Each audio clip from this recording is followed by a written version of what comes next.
네, 안녕하세요. 주식은 역시 끼리끼리새 끼리입니다. 안녕하세요, 여러분들. 자, 어제 미국장이 조금 많이 하락을 했습니다. 그래서 처음에는 이거 또 떨어지나 이러한 생각을 했는데 생각 외로 잘 버티고 있네요. 앞으로도 지속적으로 좋은 흐름이 나와줬으면 좋겠습니다. 자, 오늘 뉴스를 빠르게 확인해보고 또 마무리해보도록 할게요. 첫 번째, 미국에서도 오미크론 발생. 두 번째, 삼성전자 최근 들어 많이 오르고 있는데요. 계속 좋을지 한번 보도록 하겠습니다. 세 번째, 공매도 1조 폭탄이 떨어졌습니다. 어디에 떨어졌는지 확인해보도록 하겠습니다. 그리고 마지막으로 BTS 하이브 주식 100억 원치를 매도를 했다고 하는데요. 과연 언제 매도했는지 그리고 얼마에 매도했는지 확인해보도록 하겠습니다. 매일매일 주린이를 위한 경제뉴스 10분 정리. 오늘은 21년 12월 2일 목요일입니다. 같이 공부하시죠. Let's get it!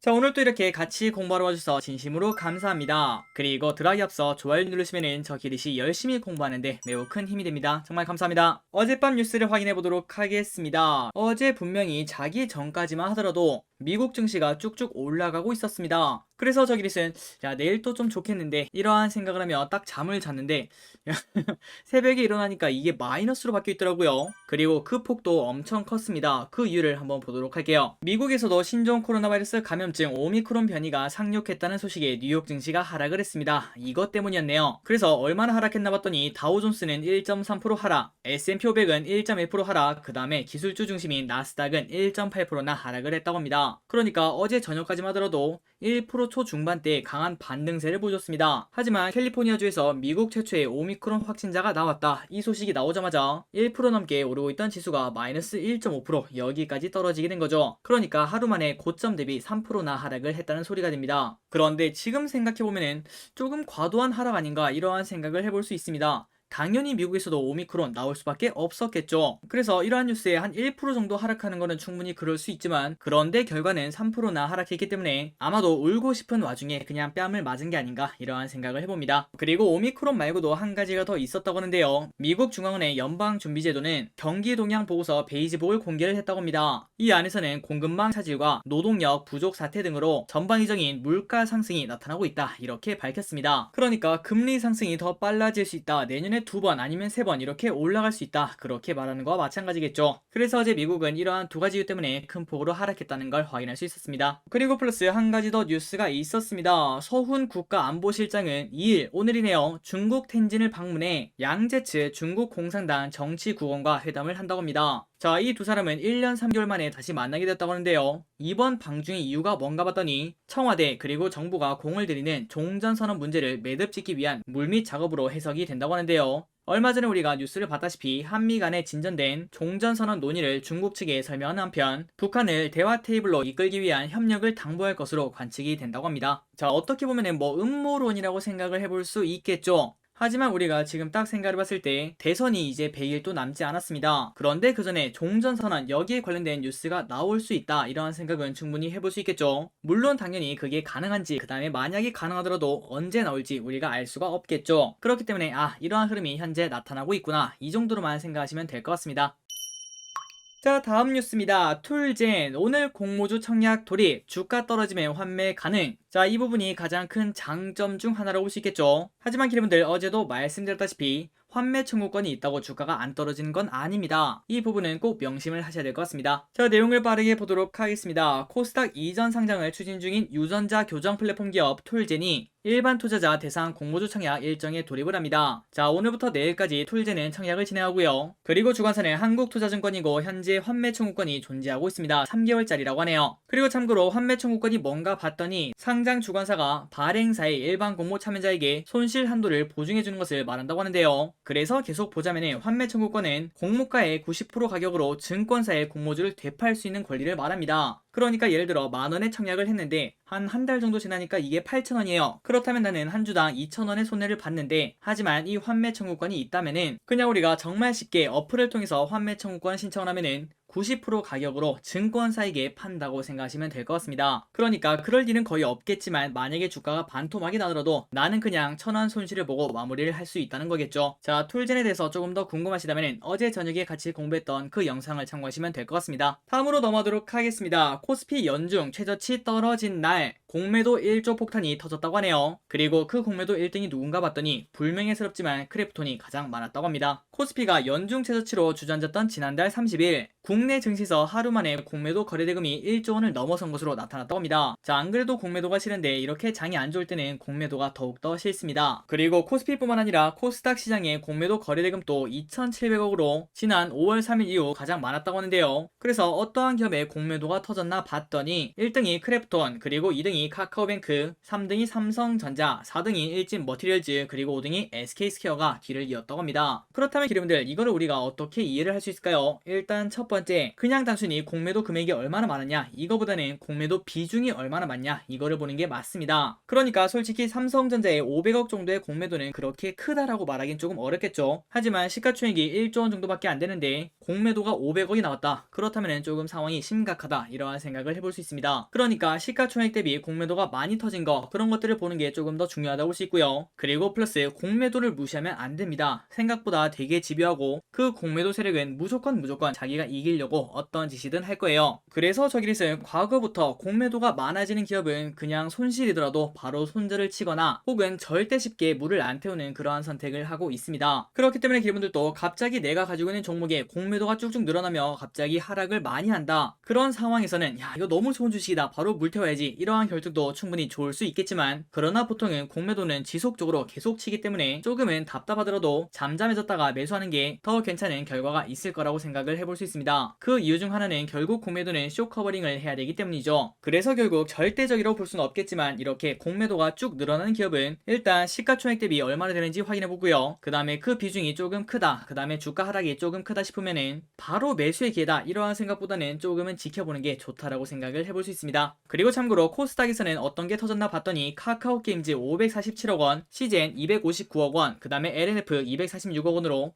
가장 공매도가 많았다고 합니다. 다음입니다. 지금 현재 미국에서 콘서트를 하고 있는 BTS 하이브 주식을 100억 원을 매도를 했다고 하네요. 자, 언제 팔았는지 그리고 누가 많이 이건 뭐 그렇게 중요하지 않겠지만 어쨌든 그걸 한번 보도록 하겠습니다. 자, BTS 멤버들이 최근 소속사 하이브 주식 약 100억 원치를 팔아치웠습니다. 그래서 BTS 멤버 이렇게 3명이 99억 원치, 그러니까 100억 원치를 팔았다고 하는데요. 언제 팔았나 봤더니 조금은 시간이 지났습니다. 지난 10월 19일, 벌써 한 달 반 정도가 지났네요. 그때 주당 30만 원에 매도를 했고, 그리고 다른 멤버는 10월 22일 날 33만 원에 매도를 했다고 합니다. 자, 그러니까 10월 말쯤에 주당 한 31만 원, 32만 원 그 정도에서 매도를 했다고 볼 수 있겠죠. 그런데 그 다음부터 일단 결과를 보자면은 더 주가는 올랐습니다. 42만 원까지 올랐네요. 그러니까 이 멤버들이 100억 원을 파는 건 바로 이때였는데 그때부터 주가는 더 많이 올랐기 때문에 어떻게 보면 대세에 큰 지장은 없었다라고 생각을 해볼 수 있습니다. 하지만 그때부터 주가가 쭉 흥황하더니, 그리고 오늘 이러한 뉴스가 나오니까 오늘 또 주가가 마이너스 6%나 하락하는 걸 확인할 수 있네요. 자, BTS 멤버들도 어떻게 보면 하이브의 대주주 중 하나라고 볼 수 있겠죠. 그리고 우리 모두 다 알고 있지 않겠습니까? 아직까지는 솔직히 BTS 없는 하이브는 진짜 말 그대로 반죽 없는 붕어빵이 아닌가, 이러한 생각을 해볼 수 있습니다. 그런데 그 와중에 이렇게 매도 소식이 나오니까 야, 이거 당분간은 주가가 오르기 쉽지 않겠다, 이러한 생각에 주가 하락이 큰 걸 확인할 수 있었습니다. 다음입니다. 어제 나왔던 소식입니다. 빠르게 보고 넘어가도록 할게요. 삼성중공업 드릴십 한 척 매가 이제 세 척 남았다. 뭔가 원빈이 생각나는 그러한 제목입니다. 자, 삼성중공업은 유럽 지역의 시추선사와 드릴십 한 척을 2억 4,500만 달러에 매각하는 계약을 체결했다고 공시했습니다. 자, 해당 선박은 아마도 많은 기름들이 알고 계시겠지만 예전에 2014년에 삼성중공업이 그리스 트랜스 오션한테 수주를 했지만 2019년 10월에 계약 해지되었기 때문에 삼성중공업이 주인 없는 배를 지속적으로 매각을 추진을 해왔습니다. 그런데 이번에 드디어 새로운 주민을 찾아서 이렇게 팔 수 있다고 합니다. 자, 이번 드릴십 매각으로 삼성중공업은 유상증자에 따른 유동성 확보에 이어 유지보수 비용 절감을 꾀해서 재무구조를 더욱 건실하게 만들 수 있을 것으로 보인다고 합니다. 그러나 아직까지는 삼성중공업이 보유한 드릴십이 3척이나 있다고 합니다. 원래 5개였는데 그 중에 1개는 6월에 팔았고 그 다음에 1개는 이번에 팔았다고 합니다. 그리고 남은 3척도 아마도 매각하지 않겠나, 이러한 시각이 나온다고 하는데요. 그 이유는 최근 유가가 상승하고 있죠. 그렇기 때문에 빠른 시일 내에 매각하도록 삼성중공업에서도 노력을 한다고 합니다. 다음 뉴스입니다. 오미크론 공포에 떠는 소비자들, CU 편의점 배달 주문 2.5배 치솟아. 자, 코로나가 터지고 있고 그 다음에 오미크론도 터지고 있기 때문에 편의점 배달 서비스 이용률이 급증을 하고 있다고 합니다. 그리고 저기는 이것뿐만 아니라 아마도 추워서 추워서 사람들이 안 나가는 거 아닐까, 이러한 생각을 해봅니다. 자, 코로나 확진자가 5,000명이 이제 기본인 시대가 오고 있습니다. 항상 기르분들 코로나 조심하시기 바라고요. 그래서 최근 확진자가 쭉쭉 늘어나니까 편의점 배달 서비스 이용률도 급증을 하고 있다고 합니다. 특히 오미크론 변이 발생이 알려진 11월 마지막 주는 배달 이용 건수가 평소 대비 무려 2.5배나 올랐다고 합니다. 저 길이 또 정말 나가기 싫을 때 있지 않겠습니까? 그때 편의점 배달을 조금 이용을 해봤는데 가장 불편한 게 딱 한 가지가 있습니다. 바로 술을 시킬 수 없다는 거. 아마도 언젠가 이렇게 맥주를 주문할 수 있을 때 편의점 주문량이 한 3배 정도는 늘지 않을까 이러한 생각을 해봅니다. 다음 뉴스입니다. 조금 신기해서 가져왔습니다. 두산 로보틱스, 아마 기분들이 뭐 이런 회사 있을 것 같아 이러한 생각을 하실 것 같은데요. 그런데 이 회사에서 무인 카페 로봇을 만들고 있다고 합니다. 한번 보고 넘어가도록 할게요. 만드는데 43초 두산 로보틱스 무인 카페 로봇 선배. 자, 이름은 뭔가 전차로 만들 것 같고 그 다음에 건설 기기를 만들 것 같은데, 하지만 이 두산 로보틱스가 무인 로봇 카페 사업에 본격적으로 나선다고 합니다.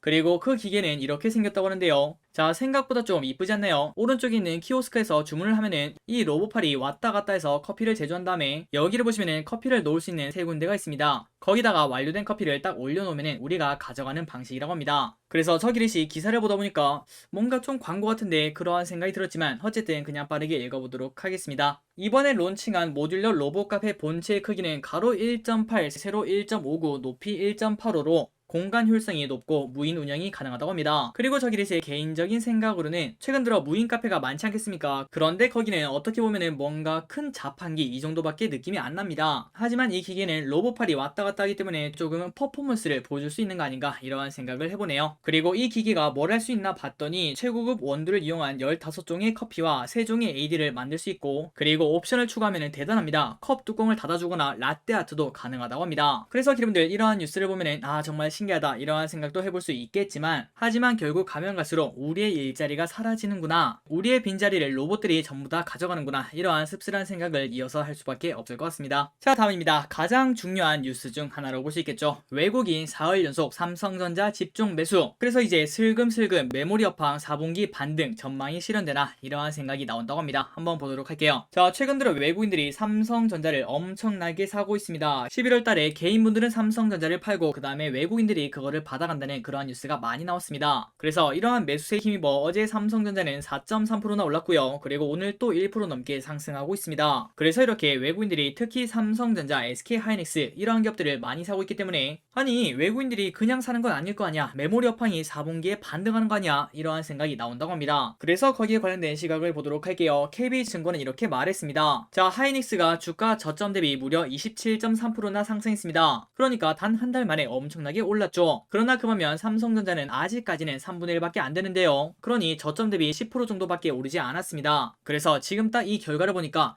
잠깐만, 하이닉스가 저렇게 올랐고 삼성전자는 좀 덜 올랐으니까 결국은 삼성전자가 하이닉스를 따라가지 않을까, 이러한 상대적 매력도가 보인다고 하고요. 그리고 그 근거도 현재 존재하고 있다고 합니다. 삼성전자의 주가 상승 요인으로는 4분기 아마존, 마이크로소프트, 메타 이러한 북미 4대 데이터 센터 업체들의 서버용 D램 수요가 기존 전망치를 30%나 웃돌고 있는 상황이라고 합니다. 그리고 플러스 특히 7월 이후 첫 반등에 성공한 D램 현물 가격은 역사적으로 고정 가격의 선행 지표로 작용했기 때문에 내년 상반기까지 D램 고정 가격이 하락한다고 하더라도 가격 하락폭 관점에서 D램 가격은 내년 1분기 바닥 형성이 예고가 된다고 합니다. 자, 이 부분은 지난번에 우리가 같이 공부를 했었죠. 그리고 저기릿은 이렇게 말씀드렸습니다. 내년 1분기에 바닥이 아니더라도 아무리 늦어도 내년 3분기 아니면 4분기 그때 바닥이 나오더라도 주가는 실적을 6개월 정도 선행하기 때문에 결국 내년 여름이 오기 전에는 조금은 따뜻한 봄날이 오지 않겠나, 이러한 생각을 말씀드렸습니다. 하지만 우리가 지금 딱 봤을 때 그 봄이 좀 빨리 오는 거 아닌가, 이러한 생각을 해볼 수 있는데요. 물론 저길이 또 그랬으면 좋겠지만 설령 그러한 결과가 나오더라도 우리는 급하게 생각하지 말고 내년 여름까지 그때까지만 오르면 되지, 이러한 생각으로 조금은 여유 있는 투자를 진행하시는 게 좋을 것 같습니다. 어쨌든 KB증권 생각으로는 지금 현재 하이닉스보다 삼성전자가 많이 못 올랐기 때문에 상대적 매력도가 높아진다, 이러한 생각을 하고 있다고 합니다.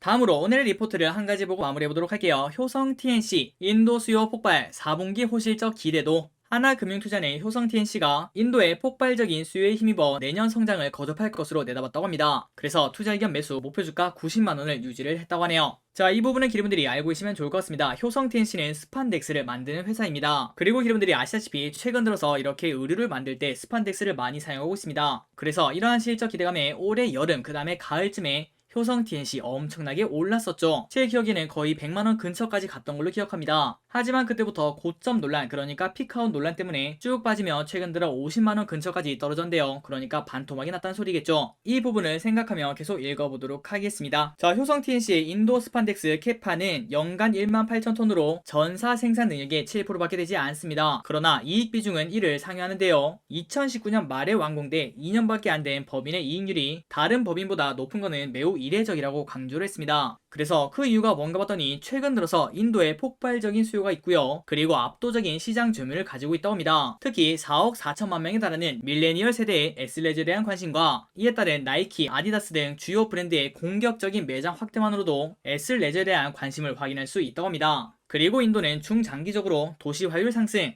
가계소득이 증가하기 때문에 가면 갈수록 우리나라처럼 스판덱스를 엄청나게 사용할 수밖에 없는 그러한 상황이라고 합니다. 그리고 이와 함께 효성 TNC는 22년 하반기 추가 증설을 통해서 인도 내 마켓 쉐어를 더욱더 공고히 가져갈 것이라는 전망이라고 합니다. 그리고 플러스 처음에 말씀드렸다시피 피크아웃 논란을 피할 수가 없는데요. 그런데 그 와중에 4분기 실적도 선방할 것으로 보인다고 합니다. 그리고 내년에는 터키, 그 다음에 중국 닝샤, 인도 등 신규 설비가 가동된다는 점을 감안하면은 지금 예상하는 영업이익은 8,400억이지만 더 늘어날 가능성도 현재 존재하고 있다고 합니다. 자, 효성 TNC의 차트를 보도록 하겠습니다. 완벽하게 떨어지는 칼날이다가 어제 우리가 같이 공부했다시피 증시가 반등할 때 강하게 반등하는 기업 중 하나로 꼽혔다고 볼 수 있겠죠. 그리고 그 흐름을 일단 오늘까지는 계속 이어나가고 있는데요. 그렇기 때문에 거래량 터진 양봉이 2번 연속 나왔기 때문에 충분히 의미가 있다, 이러한 생각을 해볼 수 있습니다. 하지만 여러분들이 효성 TNC를 한번 공부해보실 때 일단 지금 봤을 때는 피크아웃 논란을 절대 피할 수가 없기 때문에 무조건적인 장기 투자로 들어갈 거야, 이러한 생각보다는 조금은 트레이딩, 그러니까 나는 몇 프로만 먹고 나올 거야, 아니면은 몇 개월만 투자하고 나올 거야, 이런 식으로 전략을 짜는 게 조금은 중요하다고 생각합니다. 자, 한번 기분들 효성 TNC 공부해보시기 바랍니다. 그리고 플러스 여기에 관련된 기업들 정말 많겠죠. 뭐 롯데케미칼, 그런 기업들도 한번 같이 공부해보시기 바랍니다. 자, 오늘의 경제뉴스 여기까지 끝났습니다. 오늘 또 이렇게 같이 공부해주셔서 진심으로 감사합니다. 지금까지 기리셨습니다. 빠이요.